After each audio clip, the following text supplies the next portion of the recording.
جب رسول اللہ صلی اللہ علیہ وسلم نے یوم عاشوراء کا روزہ رکھا اور مسلمانوں کو بھی اس کا حکم دیا تو صحابہ رضوان اللہ علیہم اجمعین نے عرض کیا، یا رسول اللہ صلی اللہ علیہ وسلم، یہود و نصارہ بھی اس دن کی بہت تعظیم کرتے ہیں۔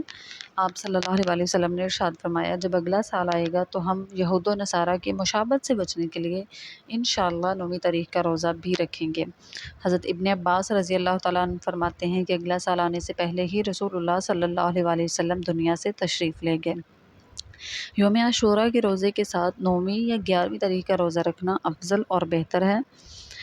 اس حدیث سے یہ بھی پتہ چلتا ہے کہ مسلمانوں کو ہر موقع پر یہود و نصارہ کی مشابہت سے بچنا چاہیے، جیسا کہ رسول اللہ صلی اللہ علیہ وسلم نے فرمایا کہ ہم یہود و نصارہ کی مشابہت سے بچنے کے لیے انشاءاللہ 9ویں تاریخ کا روزہ رکھیں گے۔ اب یہ بات آ جاتی ہے کہ ان روزوں کی فضیلت کیا ہے، تو رسول اللہ صلی اللہ علیہ وسلم نے فرمایا کہ اللہ کے مہینے رمضان کے بعد سب سے افضل ترین روزے جو ہیں وہ محرم کے روزے ہیں، لہٰذا ہمیں سب کو 9-10 محرم کا روزہ رکھنا چاہیے۔